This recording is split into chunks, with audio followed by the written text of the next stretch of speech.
దానికి ఒక్కటే సమాధానం ఎక్కువ చెప్ప ఆయన గురించి ఆయన ప్రతిపక్ష నాయకుడు మాట్లాడేవాడిని ఈ పిల్లలతో ఏం మాట్లాడతాను సార్ ఈ పిల్లలతో మేమే మాట్లాడు సార్ నేను ఒకటి సార్ ఒకటే సార్ ఆయన ఒక మాట అన్నాడు కాళేశ్వరం కమిషన్ హరీష్ రావు అని ఒప్పుకుంటున్నా నేను ఎక్కడన్నా కమిషన్ ₹1 తీసుకున్నట్టు నువ్వు బినామీ నారాయణ స్కూల్స్ కొన్నావా కాళేశ్వరం కొన్నావా కమిషన్ తిన్నావా ప్రూవ్ చేస్తున్నావు నా మీద ₹1 నా రాజకీయ జీవితంలో రెడీ కాదు ఇప్పుడు పోదాం అర్జెంట్ చేయండి అరే నువ్వు చిన్న మావజాటు అల్లునిగా 10,000 కోట్లు దోచుకున్న దొంగ వీళ్ళు మాట్లాడు అధ్యక్ష నా గురించి నా మీద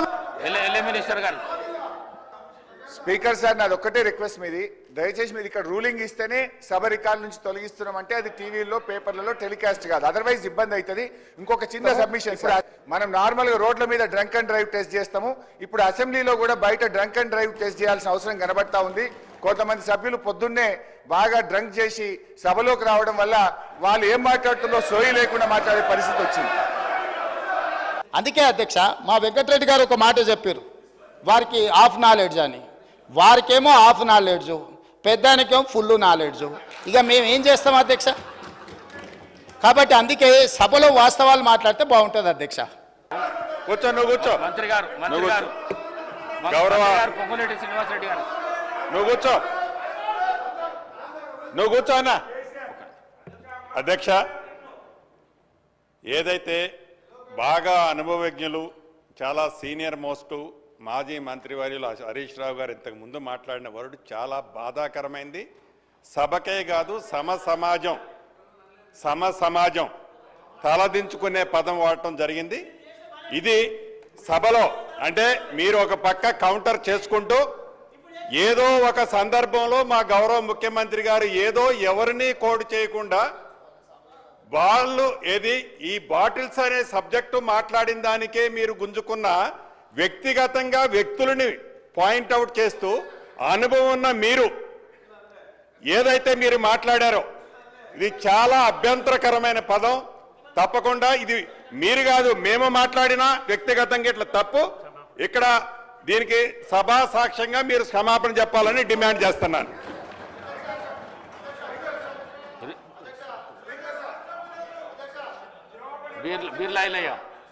ఒక్క నిమిషం అధ్యక్ష గౌరవ మాజీ మంత్రివర్యులు మాట్లాడింది మరి వాళ్ళ ప్రతిపక్ష నాయకులను ఉద్దేశించి మాట్లాడినట్టున్నారు మరి ఆయన ప్రతిపక్ష నాయకు పాత్ర వహించక ఫామ్ హౌస్ లో దాగి పండుకుంటే వాళ్ళు మామ గుర్తొచ్చినట్టు మా గౌరవ మంత్రి మీద మాట్లాడడం దుర్మార్గం మా గౌరవ మంత్రి గారు మంత్రి పదవికి త్యాగం చేసిన వ్యక్తి ఇవాళ మీ ప్రతిపక్ష నాయకులు ఫామ్ హౌస్ లో పండుకుంటే సభను అవగౌరవపరిచే విధంగా తాగబోతుంటున్నావు అంటే మీకున్న అలవాటు మాకున్నదని చెప్పి మీరు అంటున్నారు ఇది తప్పు అధ్యక్ష గతంలో చూడండి మీ మాజీ ముఖ్యమంత్రి హెలికాప్టర్ లో తాగి పడ్డ సంగతి ఇక తెలంగాణ ప్రజలు తాగి ఎవరు హెలికాప్టర్ కింద పడ్డారు తాగి ఎవరు ఫామ్ అవుతుంటారు మరి మీ ప్రతిపక్ష నాయకుడు ఇలా ప్రతిపక్ష హోదా నిర్వహించకుండా ఇక తాగి ఫామ్ హౌస్ లో పట్టుకుంటే మీరా మా మంత్రి గురించి మాట్లాడాలి మీరా మా ప్రభుత్వం గురించి మాట్లాడాలి గౌరవం కోమటిరెడ్డి వెంకటరెడ్డి గారు మంత్రి గారు మంత్రి పదవి త్యాగం చేసిన వ్యక్తి ఆయన గురించి మీరు మాట్లాడే నైతిక విలువలు మీకు లేవు అధ్యక్ష మీ లెక్క మీ అగ్గిపెట్టి హరీష్ రావు లెక్క ఈ మాట్లాడడం దుర్మార్గం అధ్యక్ష అది రికార్డుల నుంచి తప్పకుండా తొలగించాలి మీ లెక్క కమిషన్లు ప్రతి దాంట్లో కమిషన్లు ఖచ్చితంగా అధ్యక్ష తెలంగాణ కోసం వాళ్ళు డ్రామాలు ఆడితే మంత్రి పదవి త్యాగం చేస్తారు కోమటిరెడ్డి వెంకటరెడ్డి గారు వ్యవసాయ డిస్ట్రిబ్యూషన్స్ ఉన్న దగ్గర మేము మీటర్లు పెడతామని ఒప్పందాలు చేసి సంతకాలు చేశారు అధ్యక్ష ఈ సంతకంలో సంతకాలు పెట్టింది ఎవరు అధ్యక్ష ఆ పేర్లు కూడా నేను చెప్తా అధ్యక్ష ఎందుకంటే ఈ రికార్డులను సవరించాల్సిన బాధ్యత అంటే అబద్ధాలను ఈ రికార్డులో ఉంటే రేపు భవిష్యత్తులో కొత్తగా వచ్చే ఎమ్మెల్యేలు ఇదంతా నిజం అనుకునే ప్రమాదం ఉంది ఇందులో సంతకాలు పెట్టిన దాంట్లో అధ్యక్ష తెలంగాణ రాష్ట్ర ప్రభుత్వం తరఫున Ajay Mishra IAS special chief secretary energy department government of Telangana discom southern power distribution company of Telangana limited నుంచి శ్రీ జి రఘుమారెడ్డి అదేవిధంగా అధ్యక్ష వీరు సదరన్ డిస్కామ్ నుంచి అదేవిధంగా discom northern power distribution company of Telangana limited నుంచి ఏ గోపాలరావు ఈ అధికారులు కేంద్ర ప్రభుత్వంతో ఒప్పందం చేసి ఈ సంతకాలు పెట్టి అన్ని దగ్గరలో మీటర్లు పెడతామని చెప్పిన మాట వాస్తవం అధ్యక్ష. ఈరోజు తమరి ద్వారా తెలంగాణ సమాజానికి నేను స్పష్టమైన వివరాలను తెలంగాణ సమాజానికి నేను చెప్పదలుచుకున్నాను. జనవరి 4, 2017 నాడు కేంద్ర ప్రభుత్వంతో నరేంద్ర మోడీ గారితో ఆనాటి తెలంగాణ రాష్ట్ర ముఖ్యమంత్రి కల్వకుంట్ల చంద్రశేఖరరావు గారు మేము డిస్ట్రిబ్యూషన్ ట్రాన్స్ఫార్మర్లకు 100% 6 నెలల లోపల మీటర్లు బిగిస్తామని, అదేవిధంగా ఇండ్ల గృహ వినియోగదారులకు కూడా 2018 డిసెంబర్ లోపల 500 యూనిట్లు వాడే వినియోగదారులకు, అదేవిధంగా 200 యూనిట్లు వాడే వాళ్లకు 31 డిసెంబర్ 2019 లోపల మీటర్లు బిగిస్తామని నరేంద్ర మోడీ గారితో ఒప్పందం చేసుకున్న మాట వాస్తవము. ఈ అధికారిక రికార్డులను తమరి ద్వారా అబద్ధాలు సభను తప్పుదోవ పట్టించిన హరీష్ రావు గారికి నేను ఇస్తున్నా. అదేవిధంగా వారు మాట్లాడిన అబద్ధాలు అన్నిటిని కూడా రికార్డులను తొలగించి ఆ రికార్డులను సవరించాల్సిందిగా తమరికి విజ్ఞప్తి చేస్తున్నాను అధ్యక్ష. తమరి ద్వారా వారికి రికార్డు నేను ఇవ్వదలుచుకున్నా. ఎందుకంటే ఆ కాగితాలు ఎక్కడున్నాయో మాకేం తెలుసు, మీరేంది అని.